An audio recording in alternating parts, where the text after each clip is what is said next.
বন্ধুরা নমস্কার। বিষয় মন যখন দুর্বল হয়ে পড়ে। বন্ধুরা, মন যখন দুর্বল হয়ে পড়ে না, তখন আমরা কেবল আকৃতিতেই মানুষ হয়ে থাকি। আমাদের স্বরূপ শক্তি সম্বন্ধে আমরা বিস্মিত হয়ে যাই।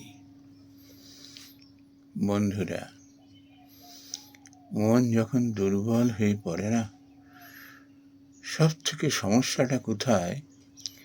যে আমরা সংকটকে তখন একের পর এক আহ্বান করতে থাকি, আমরা বুঝতে পারি না সেটা।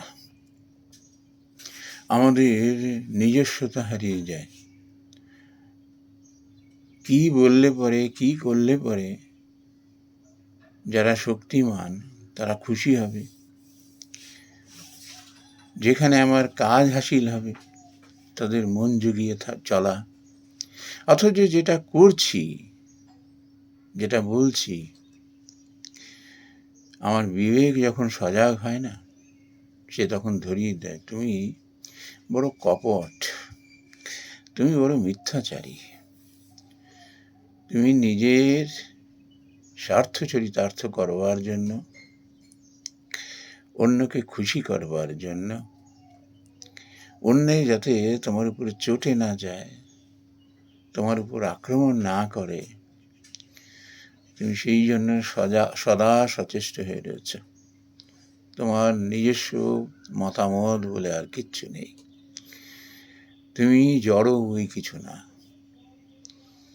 যেমন ওই পুতুল নাচে, এই সুতো দিয়ে টান দিয়ে যেরকম নাচায়, পুতুলগুলো এরকম নাচে, তোমারও ঠিক সেই একই অবস্থা। এই মন যখন দুর্বল হয়ে পড়ে না, তখন সেও আস্তে আস্তে বুঝতে পারে কিরকম তার মধ্যে সহিষ্ণুতা থাকে না, ভীষণ হিংসা প্রতিহিংসা পরায়ণ হয়ে ওঠে। তার মনে কেউ যদি হয়তো এমন একটা কথা বলল, হয়তো তার ভালোর জন্য, কিন্তু যেহেতু তার মানে লেগেছে, ব্যাস, সে তখন কিছু না করতে পারলেও আড়ালে আবডালে ক্ষতি করবার চেষ্টা করবে। সে কখনো ভেবে দেখে না এটা আমার ভালোর জন্যই করেছেন, আমার মন্দ যে অভ্যাসগুলো সেগুলো দূর করবার জন্যই করেছেন, আমি যে অন্যায় যেটা করেছি সেটা উনি তো সাহস করে বলেছেন, আমায় ধরিয়ে দেওয়ার চেষ্টা করেছেন। আমি তাকে ধন্যবাদ বা কৃতজ্ঞতা প্রকাশ তো দূরের কথা, প্রতিহিংসা পরায়ণ হয়ে উঠলাম। স্বার্থ বিরোধী কিছু হলেই হলো, ব্যাস। আর এরা ভীষণভাবে নরম মাটিতে আঁচড় কাটে। একটা কথা আছে না, শক্তের ভক্ত নরমে গরম। যারা ক্ষমতার অধিকারী, সে দুষ্ট বুদ্ধির লোক হোক আর সদ্বুদ্ধির লোকই হোক না কেন, সব সময় তাদের মন জুগিয়ে চলবে। কৃতজ্ঞতা নেওয়ার পরে সে কিন্তু উদাত্ত কণ্ঠে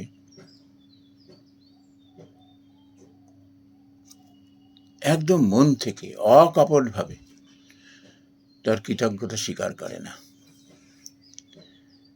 যখন দুর্দিন আসে, সেই মানুষের কিন্তু পাশে গিয়ে দাঁড়ায় না, পাছে অন্য চটে যায়, তার ক্ষতি করে, সব সময় ভয় তাকে তাড়া করে বেড়ায়, সব সময় ভয় তাড়া করে বেড়ায়। আর ঈশ্বরে বিশ্বাস নৈব নৈব চা। যার নিজের উপরে বিশ্বাস নেই, মন দুর্বল হয়ে গেলে নিজের উপর বিশ্বাস থাকে না। যার নিজের উপরে বিশ্বাস নেই, ভগবানে কি করে বিশ্বাস করবে সে? যত মানুষ দেখবেন, যত মানুষ, সেই বিজ্ঞানী থেকে শুরু করে বড় বড় প্রফেশনাল, সাধু সন্ন্যাসী থেকে শুরু করে সব ধরনের মানুষ, তারা ভগবান বলে, আল্লাহ বলে, খ্রিস্ট বলে কাউকে চিহ্নিত না করতে পারলেও, তার উপরে বিশ্বাস না রাখতে পারলেও, কিন্তু একটা শক্তিকে তারা বিশ্বাস করে, যে শক্তি এই জগৎ চরাচর ব্যাপী রয়েছে এবং তার ভারসাম্য রক্ষা করে চলেছেন। আমাদের সৃষ্টির মূলে, আমাদের নাশের মূলে যে সেই শক্তি, সেটা তারা বিশ্বাস করেন। বিশ্বাস করতে তাকে হয়। বিচক্ষণ লোক যারা, যাদের মনে শক্তি আছে, তারা সেটি অকপটে স্বীকার করেন। কেউ ভগবান বলে স্বীকার করেন, কেউ আল্লাহ বলে স্বীকার করেন, কেউ খ্রিস্ট বলে স্বীকার করেন, কিংবা কেউ সেই জাগতিক একটা শক্তি আছে, যার আদেশে নির্দেশে সব কিছু হচ্ছে এই জগতে, সেটি সে কিন্তু বিশ্বাস করে মনে প্রাণে। পাল্টি খেয়ে যায় না, পাল্টি খেয়ে যায় না ভয়ে। বন্ধুরা, ঠিক এইভাবে বেঁচে থাকা মনকে ক্রমে দুর্বল করার মধ্যে কোনো আনন্দ নেই। এই বেশ আনন্দে আছে, পরক্ষণেই আবার ভেঙে পড়ল। যখন অবস্থা তার অনুকূলে আসলো, আনন্দে আত্মহারা হয়ে গেল। আবার নিমেষে যেই সময় বদলে গেল, তার প্রতিকূলে চলে গেল, বা সে ভেঙে পড়ল। তার মধ্যে কোনো নিয়ন্ত্রণ ক্ষমতা থাকে না মনের উপরে। সব সময় নিজেকে বাঁচানোর তাগিদ, সমাজে গা বাঁচিয়ে চলার তাগিদ তার, নিজেকে নিয়েই চলা।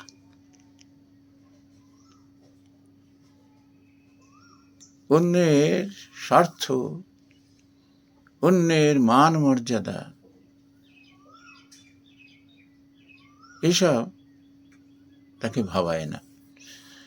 অন্যকে একটা কটু কথা বললাম, দুর্বল দেখে তাকে দুঘা লাগিয়ে দিলাম, এটি যে কত বড় গর্জিত কাজ, এই নিয়ে তার কোনো ভাবলেশ থাকে না। এদের সব থেকে আরেকটা সমস্যা হলো, অন্যকে পীড়ন করে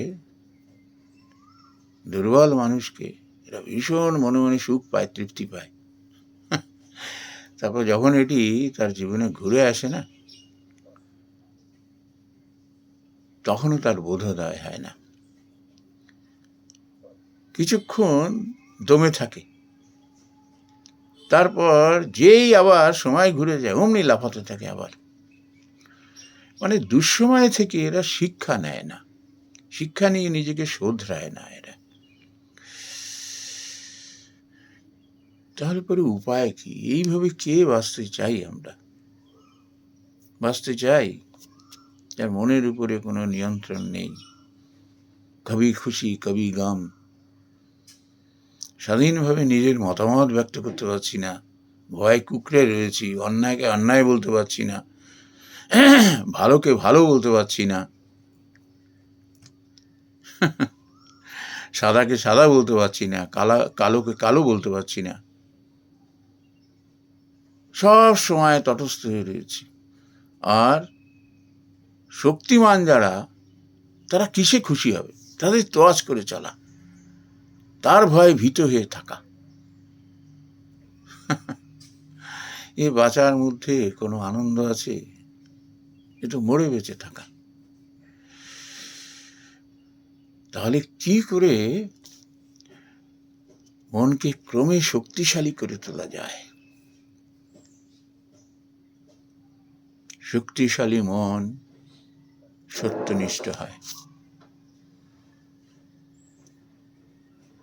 প্রতিপক্ষ যতই শক্তিশালী হোক না কেন, এতটুকু তাকে ভয় করে না। সত্যের প্রতি তার এত আনুগত্য যে প্রাণ চলে যায় যাক, তবু সত্য আঁকড়ে থাকবো। জীবনে সবাই আমাকে ছেড়ে চলে যাক, তবু সত্য আঁকড়ে থাকবো। এই সৎ সাহস তার মধ্যে ধীরে ধীরে জন্মায়। এই মানুষই অন্যায় অবিচারের বিরুদ্ধে ঝাঁপিয়ে পড়ে। কে তার পিছনে দাঁড়ালো না দাঁড়ালো আদৌ সে পরোয়া করে না। অসহায় দুর্বল মানুষের পাশে গিয়ে সে দাঁড়ায়, দেশ এবং দশের জন্য নিঃস্বার্থ হয়ে, উইদাউট এনি রিটার্ন সে নিজেকে ডিভোট করে, নিজেকে স্যাক্রিফাইস করে। তো এমন মন, এমন শক্তিশালী মন কি করে লাভ করা যায়? বন্ধুরা, এই জাদুকাঠিটি স্বামী বিবেকানন্দ আমাদের দিয়ে গেছেন। ভেবো না তুমি এমন শক্তিশালী হয়ে উঠবে। কি করে জানো?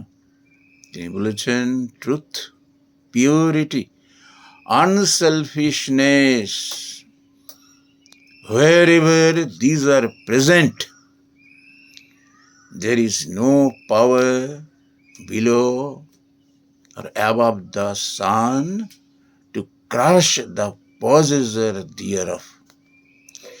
তোমার মধ্যে যদি সত্য থাকে, পবিত্রতা থাকে, নিঃস্বার্থপরতা থাকে, সূর্যের উপরে এবং নিচে এমন কোনো শক্তি জন্মায়নি যে তোমাকে নাশ করে, তোমাকে ধ্বংস করে। বন্ধুরা, এটি যে কত বড় সত্য, এর কি প্রমাণ দেওয়ার প্রয়োজন আছে? আমরা কি নিজেদের জীবন দিয়ে দেখি না? একটু নিরালায় একাকী হয়ে এগুলোকে একবারও ভেবে দেখি না? বিবেককে জাগিয়ে দেখি না যে কথাগুলি কত বড় সত্য? আর একটু সত্যের মধ্যে যাই না কেন? একদম প্র্যাকটিক্যাল ভারতের স্বাধীনতা সংগ্রাম। যারা আত্মবলিদান করেছেন, ওইভাবে ব্রিটিশ শক্তির বুট তাদের কুচলে দিয়েছে, অত্যাচারের আনন্দে একেবারে চোখ উগড়ে ফেলেছে, নখ তুলে ফেলেছে, চামড়া ছাড়িয়ে দিয়েছে। কি তাদের অপরাধ? না অন্যায় অবিচারের বিরুদ্ধে তারা লড়াই করছেন। এই মানুষগুলো হাসতে হাসতে কিন্তু সমস্ত অত্যাচার সহ্য করেছেন। কেন? এই আনসেলফিশনেস, নিঃস্বার্থপরতার জন্য। ট্রুথ, সত্য, সবার উপরে মানুষ সত্য, এটি তারা বিশ্বাস করতেন। পিওরিটি, পবিত্রতা। এক গামলা সাদা রঙের দুধ বলে চুমুক দিয়ে খাচ্ছি রোজ। একবারও বুঝতে পারছি না যে কেন আমার স্বাস্থ্যের উন্নতি হচ্ছে না এত দুধ খেয়ে।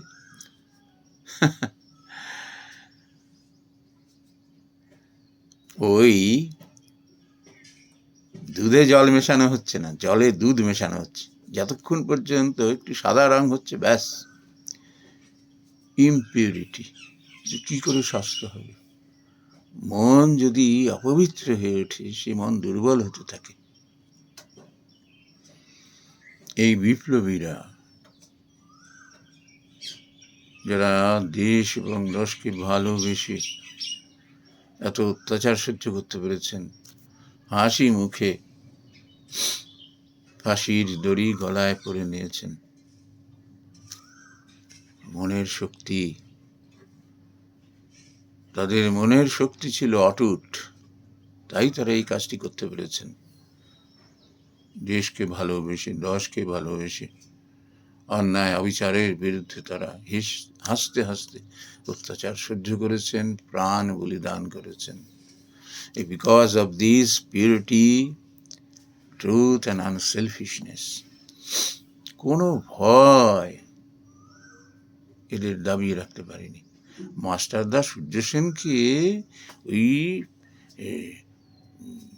দুর্ধর্ষ ইংরেজরা পর্যন্ত কি ভয় করতেন, সমস্ত বড় বড় আধিকারিকরা এত ভয় করতেন যে তার নখ চোখ উগড়ে ফেলেও তাদের শান্তি হয়নি। মানুষটাকে প্রায় প্রাণে মেরে দিয়ে ভয়, ওরে বাবা রে বাবা, এ যদি কখনো প্রাণ ফিরে পায় আমাদের শেষ করে দেবে।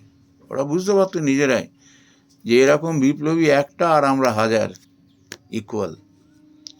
স্বামী বিবেকানন্দ আরেকটি কথা বলেছিলেন মায়েদের দেখে, বলছে 5 জন নারী 500 পুরুষের ইকুইভ্যালেন্ট, এই ধরনের একটা কথা বলেছিলেন। তার কারণ কি, মায়েদের মধ্যে এই স্বভাবত এই গুণগুলি না রয়েছে। দেখবেন এই আনসেলফিশনেস, ট্রুথ, পিউরিটি, যদি তা না হতো তাহলে পরে একটা সন্তানকে তারা ওইভাবে তিলে তিলে গড়ে তুলতে পারতেন না। কত সুসন্তান ওই মায়ের গর্ভ থেকে বেরিয়ে এসেছে। বন্ধুরা,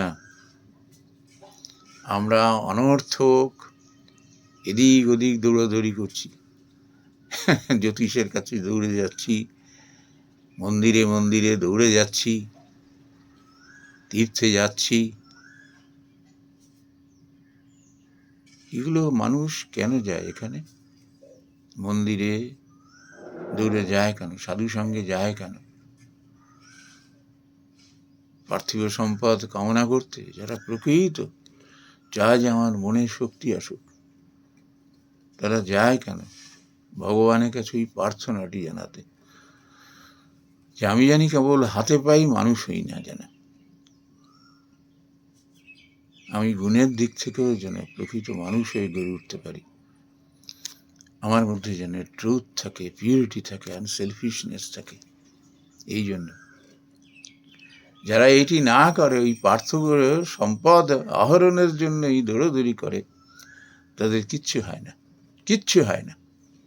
আমরা সেরকম মানুষ, ওই আকৃতিতেই মানুষ থাকি, মনকে ক্রমে দুর্বল করে তুলি পার্থিব সম্পদের লালসায়, লোভে। এই জন্য প্রকৃত যারা মানুষ, যাদের আমরা দেখি না সমাজে, কত বড় বড় মানুষ হয়ে দাঁড়িয়েছে, মানুষ তাদের অন্তর থেকে ভক্তি শ্রদ্ধা করে, তারা এই গুণের অধিকারী, ট্রুথ, পিউরিটি অ্যান্ড আনসেলফিশনেস। এখানে বন্ধুরা কোনো ভুল নেই। সমাজের চারিপাশে দেখি যারা বড় বড় কাজ করছেন, তাদের দেখে আমরা বুঝতে পারি না এত শক্তির অধিকারী কী করে হয়। তারা কি করে অন্যায় অবিচারের প্রতিবাদ করছে, ঝাঁপিয়ে পড়ছে, কিন্তু কি তাদের ধৈর্য, কি তাদের নিয়ন্ত্রণ ক্ষমতা। কখনো মুখে কোনো কটু কথা নেই, কখনো হিংসা নেই। হিংসার উত্তর প্রতিহিংসা দিয়ে নয়, তারা কাজে দেখিয়ে দেন যে ট্রুথ, পিউরিটি, আনসেলফিশনেসের মধ্যে যে কি ট্রিমেন্ডাস শক্তি লুকিয়ে রয়েছে, এটি তারা কাজের মধ্যে দিয়ে দেখিয়ে দেন। আস্ফালনের মধ্যে নয়, কটু কথার মধ্যে নয়, অন্যকে হেয় করবার মধ্যে নয়। নমস্কার বন্ধুরা।